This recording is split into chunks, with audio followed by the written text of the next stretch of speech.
శ్రీమాత్రే నమ. జయ గురు దత్తాత్రేయ నమ.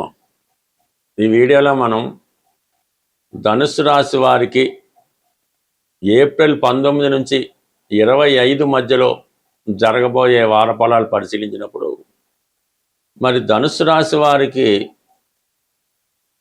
చతుర్థ సప్తమాధిపతుల మధ్య పరివర్తన జరగడం, చతుర్థ స్థానంలో శని కుజగ్రహాల సంచారం, ఇవి మీరు చాలా కాలంగా అమ్మాలనుకున్నటువంటి స్థిరాస్తి అమ్ముడుపోయే అవకాశం ఉన్నది.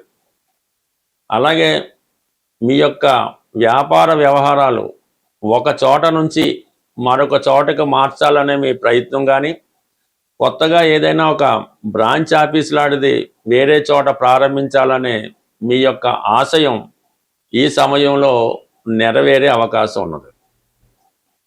తర్వాత అలాగే పాత స్థిరాస్తి అమ్మడం, వేరొక చోట స్థిరాస్తి కొనడానికి కూడా ఈ గ్రహస్థితి చాలా బలంగా ఉంది. లేకపోతే ఈ అమ్మినటువంటి ధనం వేరే విధంగా ఖర్చు అయిపోయి కనబడకుండా మాయమైపోయే అవకాశం ఉంది. కాబట్టి ఖచ్చితంగా స్థిరాస్తి అమ్మడం, వెంబటనే ఇంకోటి కొనే ప్రయత్నం అన్నది తప్పకుండా చేయవలసి ఉంటుంది. అయితే ఈ స్థిరాస్తి అమ్మే విషయంలో చాలా వరకు విభేదాలు, ఇబ్బందులు ఎదురవుతుంటాయి. అనేక అడ్డంకులు దాటవలసి వస్తుంది. మొత్తం మీద అమ్మితే అమ్ముడవడం జరుగుతుంది. లేని పక్షంలో మీరు ప్రస్తుతం ఉన్నటువంటి ప్రదేశాన్ని ఖాళీ చేసి వేరొక ప్రదేశానికైనా మారవలసి ఉంటుంది. అయితే స్థానచలనం లాంటిది జరిగే అవకాశం ఉన్నది. ప్రధానంగా విద్యార్థులు విద్య యందు చాలా శ్రద్ధ పెట్టవలసి ఉంటుంది. ఏమాత్రం అశ్రద్ధ పెట్టినా అనుకున్న ప్రయోజనం పొందలేకపోతుంటారు, అనుకున్న కాలేజీలో సీటు పొందలేకపోతూ ఉంటారు. అందువలన గట్టిగా ప్రయత్నం చేస్తే తప్ప అనుకున్నటువంటి కార్యక్రమంలో అనుకున్నటువంటి గమ్యాన్ని చేరలేకపోతుంటారు. కాబట్టి విద్యార్థులు ఎక్కువగా కష్టపడవలసి ఉంటుంది. అయితే ప్రధానంగా ఈ వారంలో శుక్రుడు 6వ స్థాన ప్రవేశంతో స్త్రీలకి ఉద్యోగ ప్రయత్నాలు చాలా వరకు ఫలించే అవకాశం ఉంది. అలాగే అత్తవారితో, దగ్గర బంధువులతో ఉన్నటువంటి విరోధాలు, విభేదాలు చాలా వరకు పరిష్కారం అయ్యే అవకాశం ఉన్నది. అలాగే ఈ రాశిలో ఉన్నటువంటి వారికి ఆర్థిక సంబంధించిన విషయాల ద్వారా స్త్రీలతో విభేదాలు రావడం జరుగుతూ ఉంటుంది. అలాగే ఉద్యోగస్తులైనటువంటి స్త్రీలు చాలా వరకు వారి వృత్తిలో సక్సెస్ పొందడం జరుగుతూ ఉంటుంది.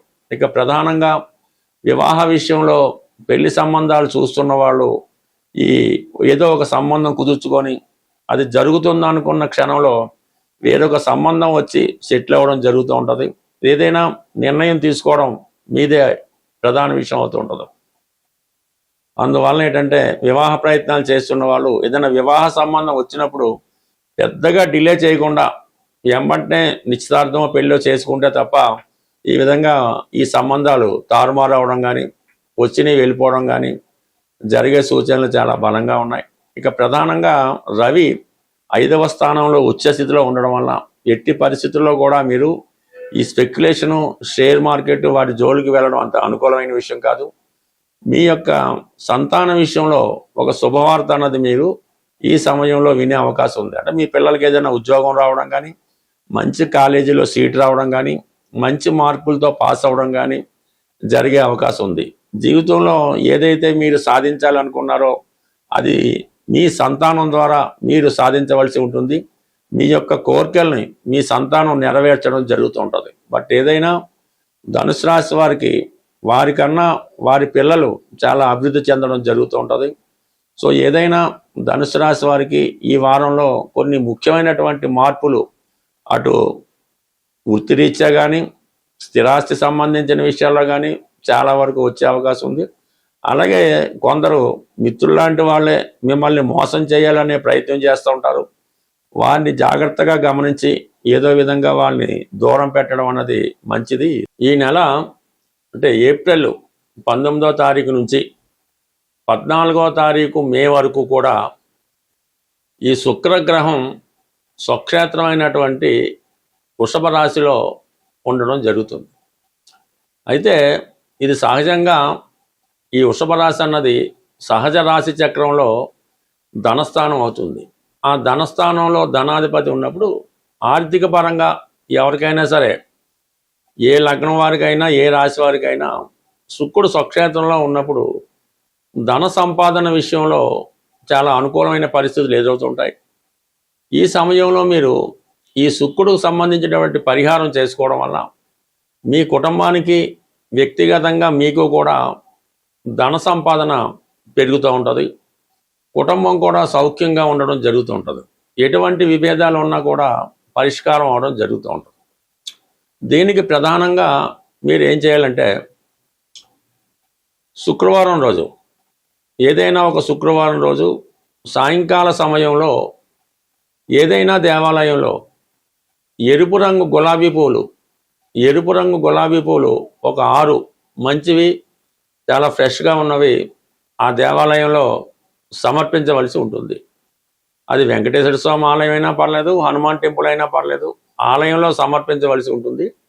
అదే రోజు అక్కడ ఉన్నటువంటి భక్తులకి జిలేబీ పంచిపెట్టడం వల్ల మీకున్నటువంటి ఆర్థికపరమైన సమస్య తొలుగుతుంది. వివాహానికి ఏవైనా ఆటంకాలు ఉన్నప్పుడు అవి కూడా తొందరగా తొలగిపోయే అవకాశం ఉంది. అదే ఇదే సమయంలో అంటే ఈ శుక్రుడు ఈ స్వక్షేత్రంలో ఉండగా మీ కుటుంబంలో ధనం నిలవాలంటే మీరు ఒక చిన్న పరిహారం చేయవలసి ఉంటుంది. ఈ పూర్వకాలంలో అంటే ఇప్పటికీ కూడా కొన్ని ప్రాంతాల్లో ఈ డబ్బులు వేసుకునే డిబ్బీలు అంటారు దాన్ని, మట్టితో చేసినటువంటిది డబ్బులు వేసుకునే ఒక చిన్న మట్టి కుండ లాంటిది తీసుకొని అది శుభ్రంగా ఇంటికి తీసుకొచ్చి దానికి శుభ్రంగా పసుపది రాసి ఆ మట్టి పాత్రలో ఒక పిడికెడు కళ్ళుప్పు, ఒక 5 గోమతి చక్రాలు, అలాగే రాగి నాణ్యాలు ఏవైనా ఉంటే కనీసం ఒక 6 కానీ 3 కానీ లేదంటే ఒక రాగి నాణ్యమైనా ఆ మట్టి పాత్రలో వేసి దానికి పైన ఒక ఎరుపు రంగు క్లాత్తో క్లోజ్ చేసి అది మీ దేవుడి మందిరంలో కానీ లేదంటే మీరు సామాన్లు దాచుకునే ప్రాంతంలో దాన్ని జాగ్రత్త పెట్టడం వల్ల అది నెమ్మదిగా మీకు ఆకర్షణ పెరిగి ధనం సమృద్ధిగా వచ్చే అవకాశం ఉంది. బట్ ఏదైనా ఈ శుక్రగ్రహం బలంగా ఉన్నప్పుడు మీరు ఒక 18 రోజులు కానీ 41 రోజులు కానీ ఒకే సమయంలో పర్టికులర్గా మీకు ఏ టైం కుడితే ఆ టైంలో మరి కనకదార స్తోత్రాన్ని పారాయణ చేయడం వల్ల కానీ వినడం వల్ల కానీ మీకు ఆర్థిక పరంగా చాలా అనుకూలమైన పరిస్థితులు ఎదురవుతూ ఉంటాయి.